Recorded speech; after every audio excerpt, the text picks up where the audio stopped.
Assalamu alaikum. Oi pessoal, aqui estou eu novamente para contar um caso horrendo para vocês. É isso, vamos direto ao ponto. Não adianta ficar aqui enrolando. E se vocês ouvirem um barulhinho, é o meu ventilador, porque nós estamos em pleno verão. Olha, vocês já sabem, eu venho de óculos, a coisa tá feia. Preparem-se porque eu vou contar a história que chocou o Egito há uns anos atrás. Bora lá. Nas ruas secundárias de nossas cidades há um outro mundo sobre o qual quase não sabemos nada. Um mundo sombrio, cujos cidadãos são vítimas da pobreza, do desemprego, desintegração e relações ilegais. Eles são um segmento da comunidade que está quase além do Estado de Direito e do governo, governado por lei da selva. Não é de estranhar que essa entidade seja a sede do crime e de várias manifestações de deterioração social. A privação e a pobreza crônica, elas foram a razão pelo qual a família enviou o seu filho chamado Ramadã. Ramadã é o nome do mês, mas aqui eles às vezes colocam o nome do mês nas pessoas. Então, a privação, a pobreza levou uma família a enviar o seu filho Ramadã Abdelrahman, nascido em 1980, para a rua, quando ele tinha apenas 12 anos, para trabalhar assim, nas cafeterias, perto do trem, da linha do trem, perto da estação de trem, não é? E aí ele foi aprendendo a viver. Talvez os pais o deixassem para ele aprender a trabalhar, aprender a ter o seu dinheiro, sua autonomia. Mas será que isso realmente ajudou o Ramadã? Então eles mandaram ele para a estação ferroviária do Cairo para que ele arrumasse um trabalho para ajudar a família pobre a sobreviver. A má sorte de Ramadã fez com que ele fosse vítima de um valentão chamado Abdul. Ele foi vítima de um valentão. Abdul vivia tirando todo o dinheiro que ele podia dessa criança com 12 anos. Tudo que ele ganhava, Abdul tirava. E assim ele nem conseguia ajudar a família. Nem sei se ele teria contato novamente com a família, não é? Um belo dia, Ramadã decidiu não ceder mais a esse valentão. Ele se recusou a dar dinheiro. Ele também exigiu que ele devolvesse o dinheiro todo que ele já havia tirado dele. A reação deste valentão, né? A reação deste vilão foi a mais violenta e horrível. Ele arrastou a criança para o teto de um trem. E a violentou. Sim, daquela maneira mesmo. Eu não quero falar aqui as palavras, vocês já me entenderão, tá? Depois de terminar, vocês sabem o que ele fez com o menino de 12 anos? Ele jogou ele do alto do trem para cair nas barras de ferro do trilho, mas o menino não morreu. Mas esse incidente causou vários ferimentos graves em Ramadã, especialmente ferimentos na cabeça. Ele ficou com estrabismo nos olhos, especialmente no olho direito. Ele teve uma ferida muito profunda no abdômen e na perna esquerda. Ele ficou um mês internado no hospital recebendo tratamento. Quanto ao agressor Abdul, ele foi para a prisão, entrou no presídio e após isso ele foi libertado. Após a sua libertação, ele foi morto por um acidente de carro, porque como não teve como provar naquela época, não era uma época internetica ainda, digamos assim, eles não tiveram como provar. E Abdul foi solto, mas um acidente levou ele faleceu de um acidente de carro. O crime inicial que Abdul cometeu em Ramadã causou feridas profundas aqui, feridas centrais que, não cicatrizadas pela passagem do tempo, o levaram a um luto profundo. Ramadã nunca se recuperou. ao ponto de levá-lo ao isolamento e à introversão. Ele era uma pessoa introvertida, ao ponto até em pensar em suicídio. Mas com o passar dos anos, essa situação turbulenta dentro de Ramadan se transformou num motivo de retaliação contra a sociedade, que tanto falhou em proteger a sua própria dignidade. Ou seja, ele transformou-se num perigo. Pois é. Ele queria responder àquela bofetada que tinha levado em criança da mesma forma que lhe aconteceu, através da violação e da tortura de crianças. Esse foi um dos maiores e mais graves casos da história do Egito. Ramadan então se tornou num criminoso. Ele liderou uma gangue de adolescentes e meninos e ele conseguiu impor a sua autoridade no mundo dos meninos de rua. Ele cobrava dinheiro de jovens mendigos à força. Os membros de sua gangue carregavam apelidos de os açougueiros. Uma das principais tarefas da gangue de Ramadan era levar as crianças sem teto para o teto do trem, gente, sob o pretexto de excursão gratuita. Ele dizia para as crianças: vamos fazer uma excursãozinha. Ramadan estava escondido no telhado, lá no teto do trem, esperando por eles. E assim que as crianças caíam na armadilha, Ramadan algemava as crianças e depois, vocês sabem o que acontecia. Pois é, ele usava e abusava delas. Quando ele terminava, ele jogava as crianças então do alto do trem em movimento. Elas caíam na linha do trem, na linha férrea, e ficavam daquele jeito, completamente feridas. Os trens que chegavam não podiam vê-los no escuro, né? Já era tarde demais, nem protegê-las. Os trens acabavam dilacerando as pessoas que caíam ali na trilha. Vocês podem imaginar a situação. No fundo, era o esmagamento. Alguns deles foram a ponto de que ficavam tão imprensados que não se conseguia distinguir mais. Tudo desaparecia. Praticamente virava fumaça, não é? Sem estarem queimados. Virava pó. Ramadan gostava de fazer isso e de torturar, cortar. Ele não teve piedade das lágrimas dessas crianças. Eles imploravam pelas vidas, beijavam seus sapatos para deixá-los, mas isso o deixou mais eufórico, levando a cometer mais e mais a mesma ação. Tudo isso aconteceu enquanto as pessoas ricas e de classe alta se sentavam nos assentos do trem de luxo, gente, num ambiente com ar-condicionado, saboreando lanches e bebidas frias e quentes, e sobre a cabeça deles, ali sobre o teto, a não mais de 1 metro, os piores atos aconteceram. Se eu falasse aqui com as palavras certas, eu estou tentando fugir algumas palavras por causa das diretrizes do próprio YouTube, seria chocante. Então, Ramadan, no fundo, ele fazia com os outros o que foi feito com ele.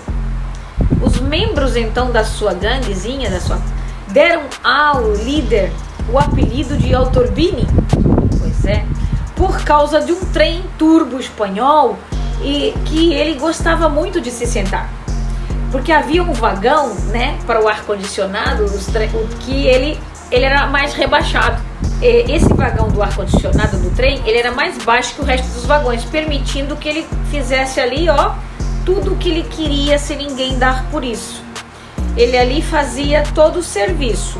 Ele pegava, algemava, era sempre a mesma coisa. Pega, algema, comete os atos, quase tudo era meninos, e lá ele jogava depois do trem. E ninguém o via.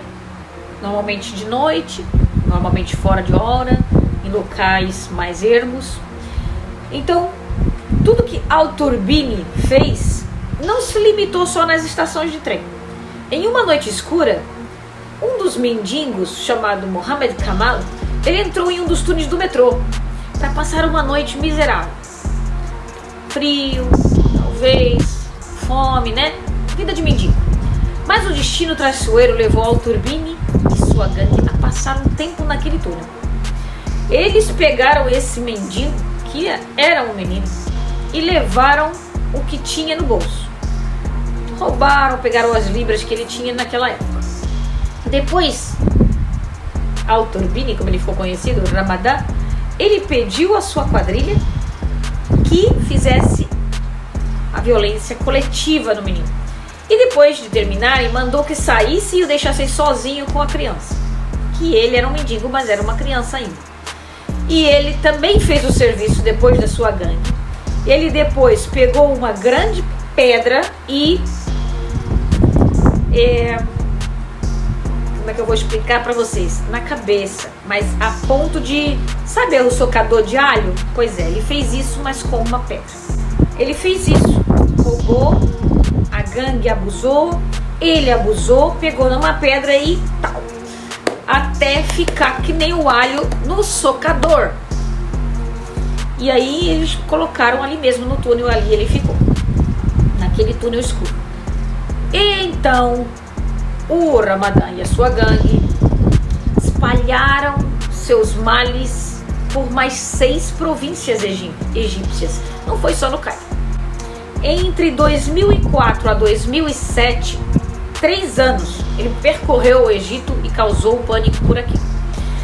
Muitas crianças inocentes foram banidas da terra. Todas vítimas eram meninos. Apenas 3 meninas que estavam no meio. A maioria foi jogada do topo do trem, como eu expliquei.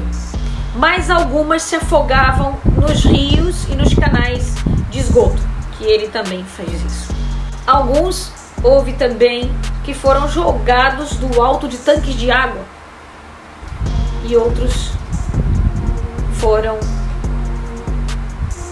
enterrados vivos nos túneis. Houve uma vez que Al-Turbini, o bandido, ele quis fazer esse tipo de violência a um dos membros da sua gangue, chamado Ahmed Naji. O menino se assustou, talvez porque soubesse que o que esperaria logo a seguir a ele violentar o que ele fazia. Então, ele não tinha como sobreviver. Ele sabia que não ia ter como sobreviver, a não ser se ele fosse a polícia contar. E ele foi. A polícia prendeu o tal do Al-Turbini. E prendeu brevemente. Porque era apenas um crime com uma criança. Após a sua libertação, que foi o pânico, ele pediu à gangue para caçarem o Ahmed Naji, o dedo duro da equipe, e trazê-lo de volta, porque ele foi liberado da prisão. A gangue conseguiu encontrar o garoto e trouxe para uma das lojas do trem, né, nas situações ali perto do trem. O menino ficou horrorizado quando viu o infeliz. Ele tentou fugir, mas ele não conseguiu, porque eles cercaram, já tinham tudo planejado, e a gangue pegou e comemorou, né, a situação do menino, e fez ao menino o mesmo que fizeram aos outros, né? E o último a fazê-lo, depois disso tudo, foi o dito Al-Turbini, que amarrou ele também pelas mãos, a boca, colocou uma venda nos olhos e carregou ele no ombro até uma caixa d'água abandonada que tinha 30 metros de altura, e o largou, jogou no chão. E aí vocês já sabem o que aconteceu. Instantaneamente aconteceu. Um funcionário que fazia manutenção encontrou acidentalmente o esqueleto de uma criança nos túneis do metrô, ali nas proximidades do norte do Cairo. Poucos dias depois, o corpo de uma segunda criança foi encontrado também na linha de Alexandria. E pouco depois acabaram encontrando uma terceira na estação ferroviária de Tanta, que já é ali entre Cairo e Alexandria. 12. Outro. E outro. E outro. Gente, é um absurdo. Esse evento abalou os pilares da sociedade egípcia. Isso acabou por estimular todos os órgãos do Estado, polícia, especialistas, pesquisas criminais, professores de psicologia e psiquiatria, tudo. A mídia, os jornais, as famílias, né? Naquela época não tinha tanta internet assim não, né? O computador estava nos primórdios, então aqui não era nada. Os jornais, tudo isso estava nas ruas, em frente. As famílias não queriam mais que seus filhos fossem à escola, as famílias guardavam a 7 chaves as crianças, canais de satélite começaram a discutir os detalhes dessa coisa horrorosa, os talk shows começaram a destacar a questão das crianças nas ruas. O caso causou grande constrangimento aos funcionários do Ministério do Interior. E conforme os corpos foram aparecendo, a polícia começou a se mexer e as investigações começaram. Foi recrutado um grande número de pessoas para entrar nisso, para perseguir os autores nas províncias onde os crimes aconteceram. E foram feitas prisões em larga escala, muita gente foi presa. Em todos os locais onde foram encontrados mendigos, sem teto, depósitos de droga, tudo, eles caçaram tudo, fizeram uma limpa, né? Isso durou 3 anos, gente. 3 anos acometendo um atrás do outro, e só depois de um certo tempo que esse homem encontrou dentro lá do túnel é que as coisas começaram a aparecer. Entre os detidos, porque eles foram detendo vários suspeitos, eles foram detendo várias pessoas, e entre esses detidos estava um dos membros da quadrilha, o garoto chamado Ahmed Samir, que ele tinha 16 anos. Ele era conhecido como Buco. Que ele diz que ele até se casou secretamente com o tal do Ramadã. Quando foi levado para a investigação, ele pediu para a polícia o proteger contra o líder da gangue, que o perseguia para desaparecê-lo da face da terra. Então, quando o oficial perguntou por quê, aí ele falou longamente, reconheceu alguns detalhes interessantes sobre a máfia das crianças de rua. Então, ele contou tudo. Olha, eu preciso de ajuda, preciso que vocês me apoiem, me protejam, porque é assim que procede, né? Uns atrás dos outros foram várias crianças. E ele contou à polícia sobre os nomes dos membros da gangue, ele contou tudo. E como eles guiavam as coisas, né? E guiou a polícia para encontrar todos os corpos que ele lá se lembrava. Esse foi o primeiro fio da meada, que levou a polícia a prender os membros da quadrilha um a um. E depois conseguiu então pegar Al-Torbini, o último, o senhor Ramadã, após a montagem de várias emboscadas em locais frequentados por ele. Vocês acreditam que ele estava diante da promotoria e dos investigadores e ele falou sobre tudo o que ele sempre fez e ressaltou como, em detalhes, que ele não cometia esses crimes após os 12 anos de idade. Era tudo crianças abaixo dos 12 anos de idade, que foi a idade com que aconteceu isso também com ele. Talvez a sua insistência nessa idade decorra do nó psicológico que o acompanhou ao longo de sua vida. Era um doente, por causa daquilo que aconteceu também com ele, né? O tal Abdul, que fazia a mesma coisa com ele e atirou ele lá do trem. Ele admitiu que não teve nenhum sentimento de culpa quando fez isso nas crianças.